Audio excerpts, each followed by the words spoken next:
What if I told you that every single bite you've ever taken has been part of a secret battle happening inside your own body? Not tomorrow, not someday in the future, right now, in this very moment. Imagine the instant you put a piece of food into your mouth. An entire army of enzymes, acids, and protective barriers goes to war. A war so fierce that if even one defense fails, your body could begin to destroy itself from the inside out. Think about it.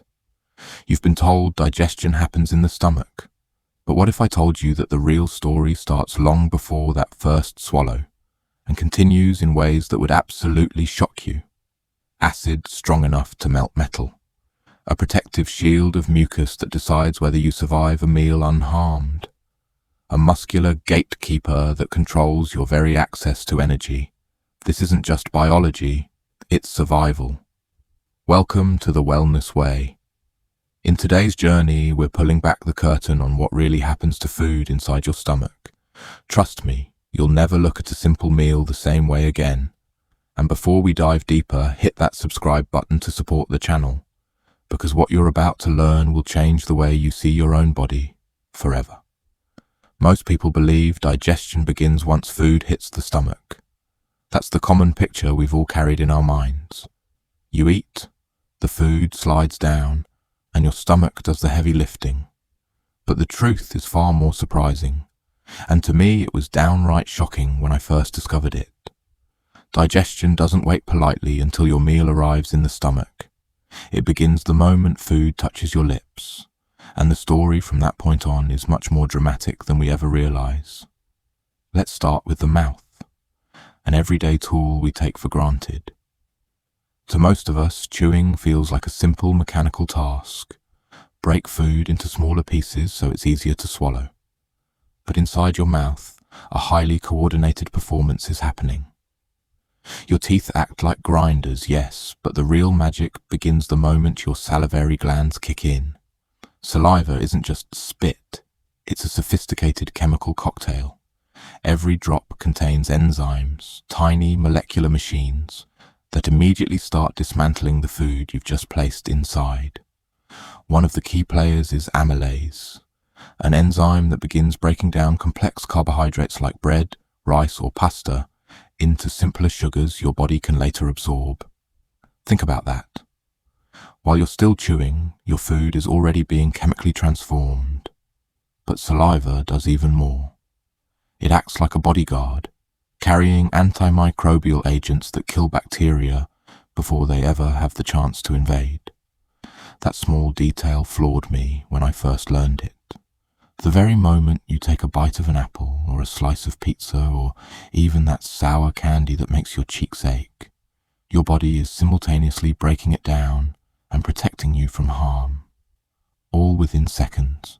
Now let's talk about those glands. You've got three major sets: the parotid glands, which sit beside your ears, the submandibular glands tucked beneath your jaw, and the sublingual glands hidden under your tongue. They don't just work silently in the background. You've probably noticed them in action without even realizing it. Remember that sharp ache in your cheek when you suck on something sour? That's your parotid glands firing off a flood of saliva, priming your digestive system before the food has even left your mouth. And then there's the tongue, a muscle we rarely think about beyond taste. But in reality, your tongue is a masterful conductor in this orchestra of digestion. It grips, rolls, and positions food for chewing, then pushes the partially broken down mixture, now called a bolus, toward the back of your throat. Without this careful choreography, eating would be messy, inefficient, and downright dangerous. Dangerous, yes, because once that bolus moves backward, it approaches a critical crossroads, the pharynx. Here's where the drama really intensifies. The pharynx is like a fork in the road, and your body has to make a split-second decision. Should this bolus go down the esophagus into the stomach, or slip into the windpipe toward the lungs? The wrong choice could mean choking, suffocation, or worse. Thankfully, your body has a built-in gatekeeper, the epiglottis. This small flap of tissue acts like a trapdoor. Every time you swallow, your larynx rises and the epiglottis flips down to seal off the airway. It's a reflex so automatic that we almost never notice it. But imagine if it failed. Just one mistake could let food slip into the trachea, leading to choking. Suddenly, something as mundane as swallowing looks less like a simple reflex and more like a life or death maneuver that happens dozens of times a day. And let's not overlook the esophagus itself. Most people picture it as just a straight chute delivering food to the stomach. But it's not a passive slide. The esophagus is a muscular tube that actively squeezes food downward through a process called peristalsis, a wave-like motion that propels the bolus from top to bottom. It's like a conveyor belt in a factory, moving food along efficiently and securely. Interestingly, the esophagus doesn't do much in terms of digestion. There's almost no chemical breakdown here, and absorption is virtually non-existent. Its job is simple: transport. But even transport has its risks. At the bottom of the esophagus lies a critical checkpoint, the lower esophageal sphincter. This ring of muscle is supposed to stay tightly closed, opening only to let food pass into the stomach. If it relaxes too much or becomes weak, stomach acid can splash back upward, a condition we know as acid reflux or heartburn. If you've ever felt that burning pain in your chest after a late-night meal, you've experienced what happens when this gateway malfunctions. For me, realizing this sequence changed the way I think about eating. What once seemed like a casual, almost mindless act, chewing, swallowing, moving on, turned out to be a complex, coordinated process involving muscles, glands, and reflexes all working in split-second harmony. And every one of them matters. If a salivary gland underperforms, digestion slows. If the tongue misguides the bolus, swallowing becomes difficult. If the epiglottis fails, choking becomes a real threat. If the esophageal sphincter weakens, acid burns its way back up. This isn't just biology, it's survival, moment by moment. So, next time you sit down for a meal, pause for a second. Feel the saliva pooling in your mouth. Notice how your tongue and teeth are working together. Pay attention to that effortless swallow you barely register. Beneath the surface, your body is staging a performance more intricate than anything on Broadway. It's a performance you've depended on since the day you were born, and it all unfolds before the food ever even reaches your stomach. If the mouth is the overture of digestion, the stomach is where the main act begins. And let me be honest. When I first learned what truly happens inside the stomach, I was stunned. We carry this image of the stomach as nothing more than a storage pouch, a bag that holds food until the body is ready to use it. But the reality is far more dramatic. The stomach is both a battlefield and a laboratory, a place where raw chemical force collides with delicate biological protection. It is, in many ways, a paradox. A chamber that produces acid strong enough to burn through metal, yet never destroys itself in the process. Think about that for a moment. Your stomach secretes hydrochloric acid, a substance so corrosive that if you touched it with your bare skin, it would cause serious injury. And yet, this acid churns inside you every single day, breaking down burgers, salads, pasta, or whatever else you eat. So why aren't we all walking around with holes in our stomachs? The answer lies in one of the body's most ingenious designs, the protective mucus lining. This mucus barrier coats the inside of the stomach, creating a shield that prevents acid from attacking the stomach tissue itself. Imagine a medieval knight donning armor before stepping into battle. That's essentially what your stomach does each time you eat. Without this protective layer, the very acid meant to digest your food would instead begin digesting you.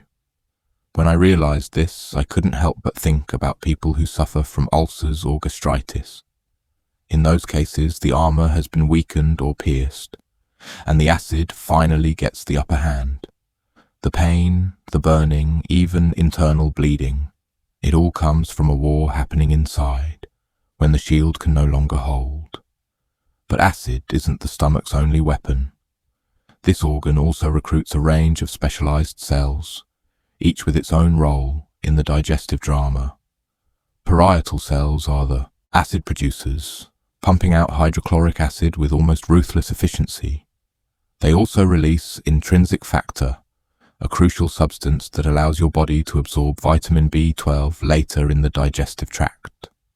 Without B12, your nervous system falters and your red blood cells cannot form properly.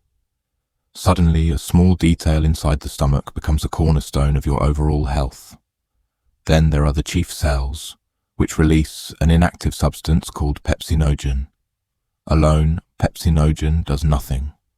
But once it encounters hydrochloric acid, it transforms into pepsine, a powerful enzyme that begins slicing proteins into smaller fragments. Imagine cutting up a massive rope into shorter strands. That's essentially what pepsin does to the proteins in your steak or your eggs.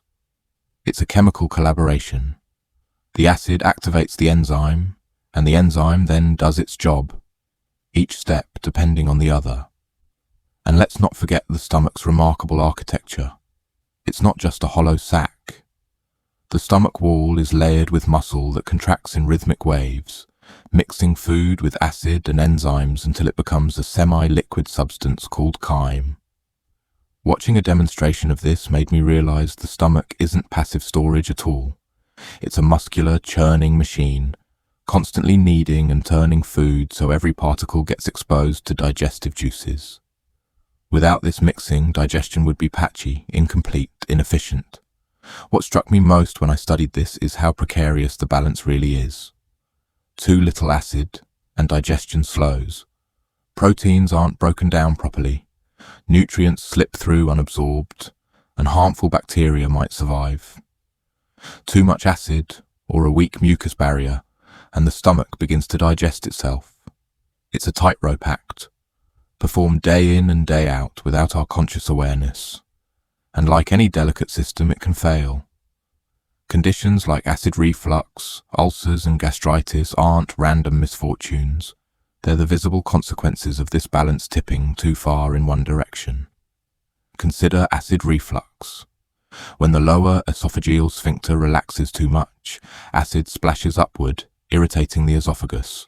Unlike the stomach, the esophagus doesn't have a mucus shield. The result? That searing pain we call heartburn. Or think about Helicobacter pylori, the bacterium that can burrow into the stomach lining and weaken the protective barrier. Once the armor is breached, acid has a clear path to the tissue beneath, and ulcers form. Suddenly, the stomach, normally a place of controlled destruction, becomes a site of uncontrolled damage. Yet the fact that most of us go through life without constant stomach problems is, to me, nothing short of miraculous. Every meal we eat is a calculated risk. With each bite, we're essentially unleashing acid warfare inside our bodies. And somehow, almost every time, the system holds. The mucus protects, the cells secrete in balance, the muscles churn, and the food is transformed from recognizable chunks into a uniform, nutrient-rich paste that can move on to the small intestine. When I reflect on this, I find myself in awe of the elegance and fragility of it all. The stomach is not just where food goes, it's a place of transformation, where science and survival meet. It's a reminder that even the simplest acts, like eating lunch, depend on processes so intricate and finely tuned that we rarely appreciate them until something goes wrong. For me personally, this realization changed the way I think about my own eating habits.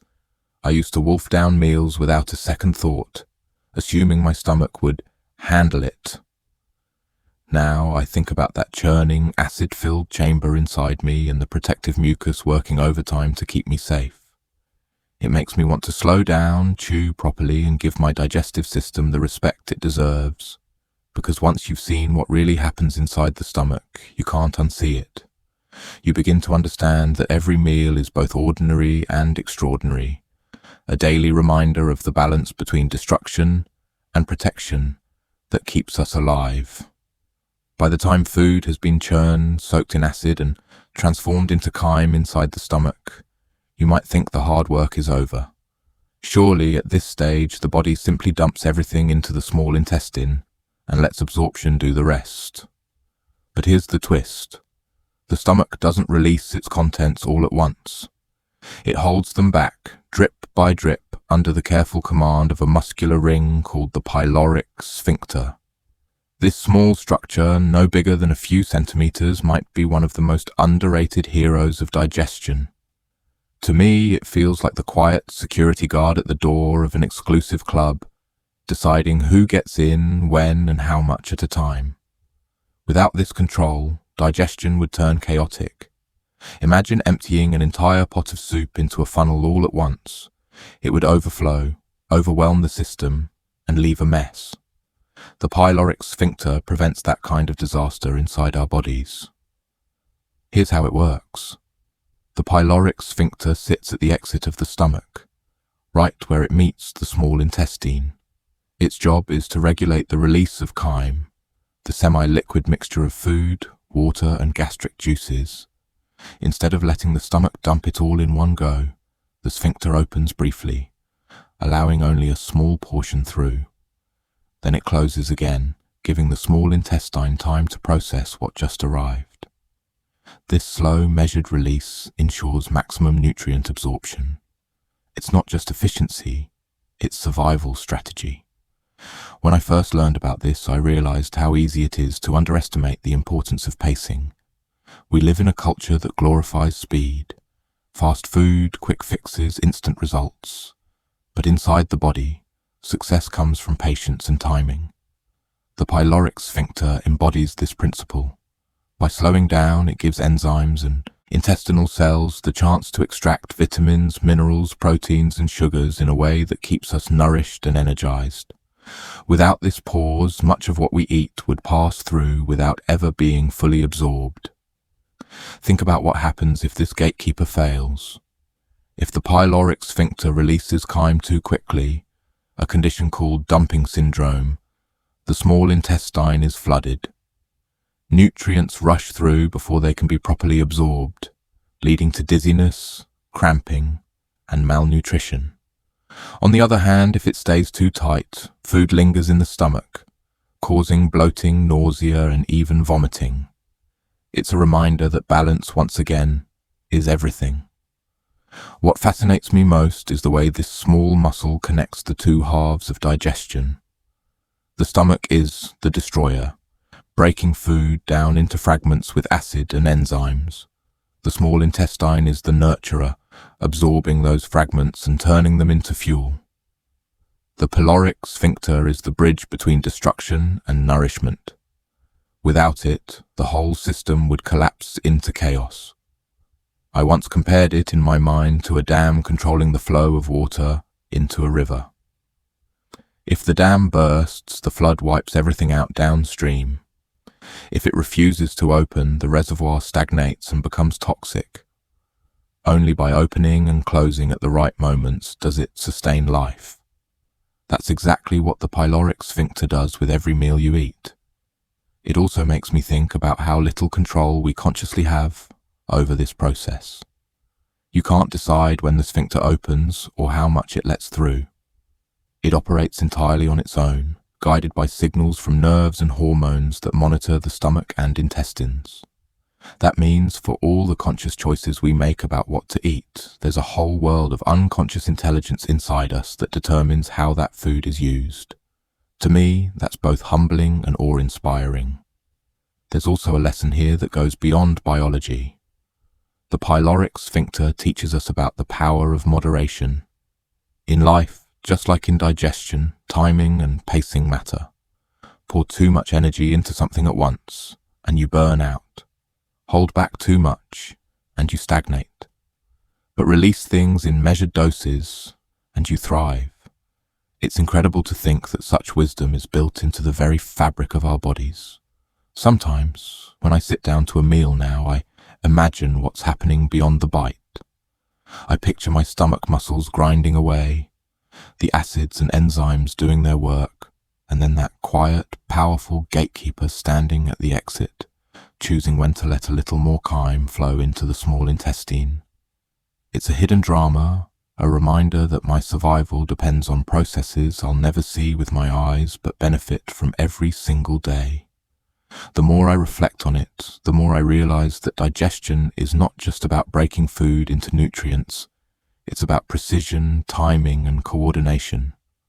The pyloric sphincter might be a small piece of anatomy, but it represents one of the most profound truths of human life.